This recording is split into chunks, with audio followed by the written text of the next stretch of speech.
Assalamualaikum warahmatullahi wabarakatuh. Saya Hilmi dan ini istri saya Lutfi Nisa. Iya, dan di channel ini kita akan membahas seputar rumah tangga lah ya.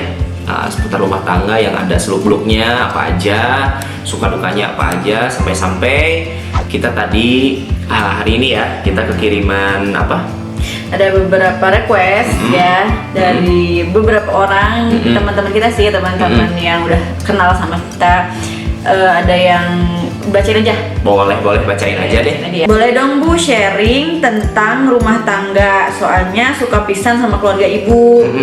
Terus katanya gimana sih belajar menerima pasangan sebelum dan sesudah nikah? Kan pastinya ada perbedaan tuh. Iya, benar-benar. Terus soalnya bosen atau sering berantem atau tentang nggak sepahamnya tuh gimana?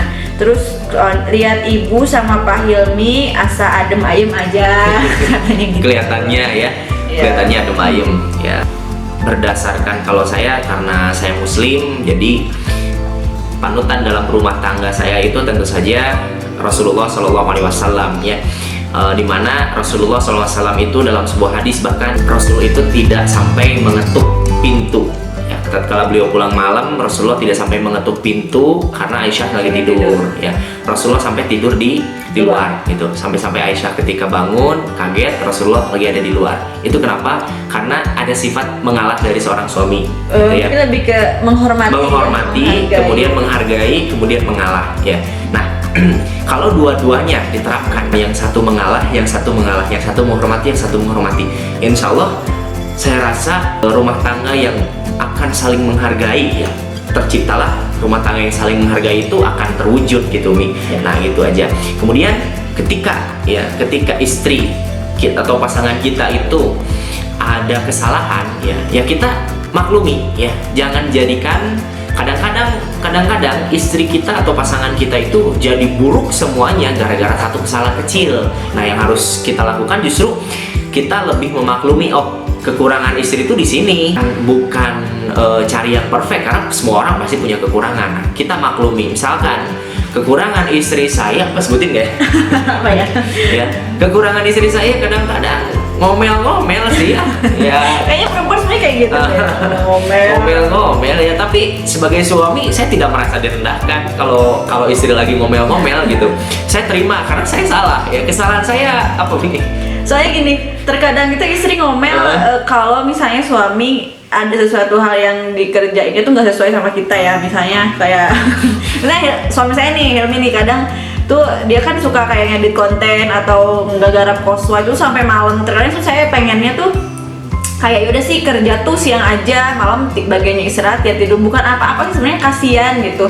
Malam tuh harus begadang, pengennya saya tuh ya udah kalau misalnya kita bangun waktunya bangun ya kita bangun bareng-bareng kayak gitu. Cuma dia mungkin namanya orang kan terkadang lebih nyaman kerja malam kali ya. Iya. Karena lebih tenang, lebih nyantai ya. Karena mungkin kalau siang itu ya ada kerjaan, ada tamu, terus belum juga anak ada juga kabai ya. yang sering dia tuh ya memang tipe anak yang seneng ditemenin ya, main sama ayahnya juga. Jadi kita ngeluangin waktu juga. Jadi intinya ya tadi saling menghargai, saling menghormati ya. Kadang saya tadi diomelin sama istri ya, kesel juga sih, tapi ya kita cari lebih banyak positifnya yang ada dalam istri kita atau pasangan kita. Pun demikian Umi juga.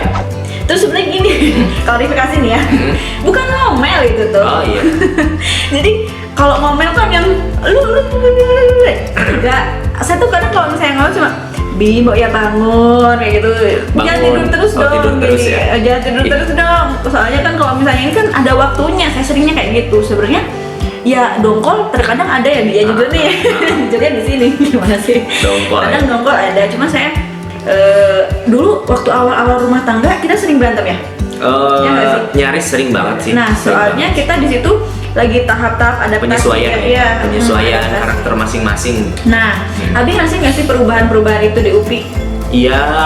Jadi yang tadinya sering tiba-tiba cemberut, tiba-tiba marah. Ngerasain banget sih. Ya.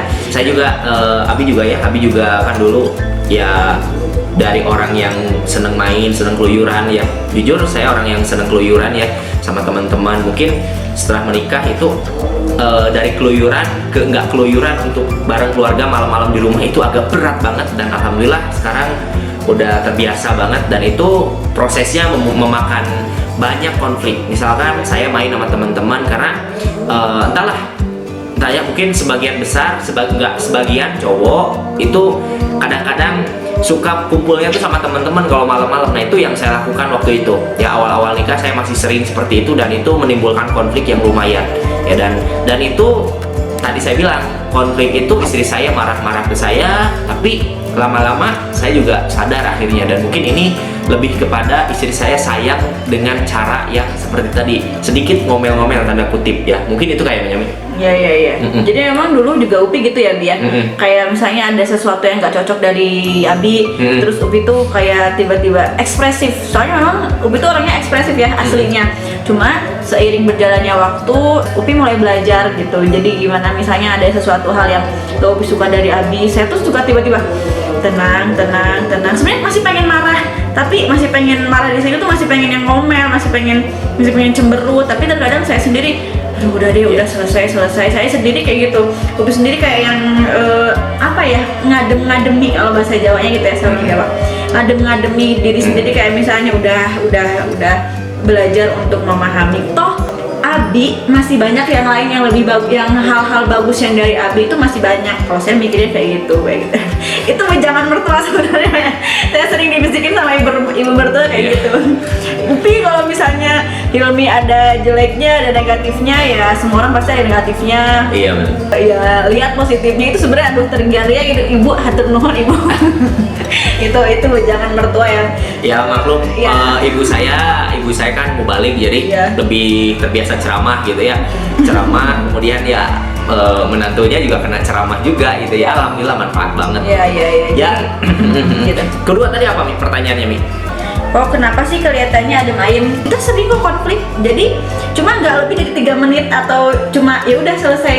Ya nggak sih, Bi? Iya, nggak pernah lebih dari seharian sih ya. Belum pernah kita malahan terus seharian nyampe nggak kenal gitu, nggak pernah. Paling ya kita dua-duanya baper sih, jadi kalau ada yang konflik siapa ya, paling antara saya atau istri saya minta maaf duluan gitu. Kuncinya adalah tadi mengalah. Kuncinya mengalah kalau kita ada konflik. Kemudian kita jangan sampai update di media sosial, karena saya lihat banyak dari teman-teman saya sendiri ya, itu kalau sedikit-sedikit ada kegalauan dengan rumah tangganya itu langsung update ya, itu langsung update. Pertama, itu madorotnya besar sekali, bisa membuka pintu-pintu naudzubillah perceraian, pintu-pintu perselingkuhan, dimana kalau istri misalkan ya dia update di media sosial itu bisa menjadi pemicu untuk laki-laki lain menjadi tambatan atau tempat curhatnya, dan disitulah benih-benih perzinahan, perselingkuhan, peluang untuk melakukan hal-hal itu berawal dari situ.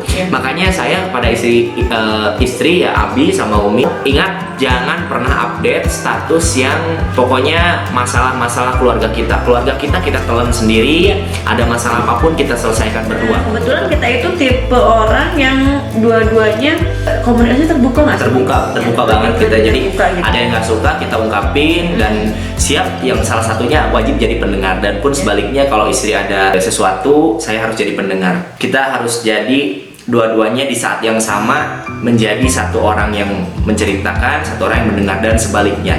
Biasanya tipikal istri itu kan dia senang cerita ya, dia senang cerita, sementara suami itu dia senengnya nggak dengerin sebenarnya gitu ya, nggak dengerin. Itu dengar cerita istri itu malas sebenarnya ya. Jadi gitu. Iya, sebenarnya malas ya dengar cerita gitu, tapi dengan kita sadar bahwa mendengarkan cerita istri itu pertama buat muslim itu punya nilai ibadah. Kedua, ya mendengarkan cerita istri itu bisa mengakrabkan kita masing-masing antara suami dan istri ya. Daripada cerita ke orang lain. Daripada cerita ke orang lain. Nah, jadi kan problemnya ketika suaminya nggak bersedia untuk mendengarkan ceritanya istri, akhirnya istri bercerita kepada laki lain, dan itu menjadi problem naudzubillah ya. Nah, seperti itu. Dan suami ini kebalikannya. Suami itu kalau ada masalah, kalau istri tadi cerita ya, kalau istri ada masalah langsung cerita. Kalau suami itu kalau ada masalah dia diem, merenung, pergi kemana sendiri gitu ya, gak ajak-ajak istri. Dan istri kadang-kadang kalau nggak ngerti, kamu kok kenapa sih diem terus sih, cerita dong ada masalah. Justru suami itu kalau lagi ada masalah tuh diem, istri tuh jangan ganggu gitu. Lagi gitu tuh suami lagi ada masalah kerjaan itu jangan ditanya, kamu tuh diem, kok beda sih kamu, itu bikin pusing pokoknya. Nah, kalau istri paham tuh posisi suami kayak gitu, harus diapain, nah, maka kedua belah pihak bisa saling satu frekuensi, satu keinginan ya yang sama. Di saat istrinya ada masalah, suaminya ada masalah, dua-duanya bisa saling menopang, dan di situ buat cinta itu bisa hadir kembali gitu ya. Karena saya pikir untuk menjadi rumah tangga yang sakinah mawaddah warahmah itu yang pertama tadi perlu ilmu ya. Saya muslim, ilmu yang saya dapatkan tentu saja dari Rasulullah SAW, bagaimana beliau memuliakan istrinya gitu ya, dan para sahabat, para tabi'in dan para ulama lainnya itu menjadi rujukan saya gitu.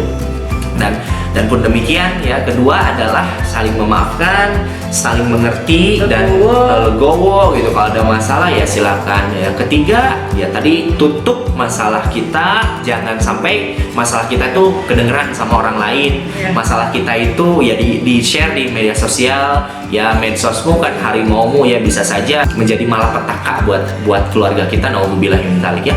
Itu aja mungkin lah share-share kali ini, sharingan aja. Mudah-mudahan teman-teman suka dengan video kita ya, terutama yang mau nikah, yang udah menikah ya.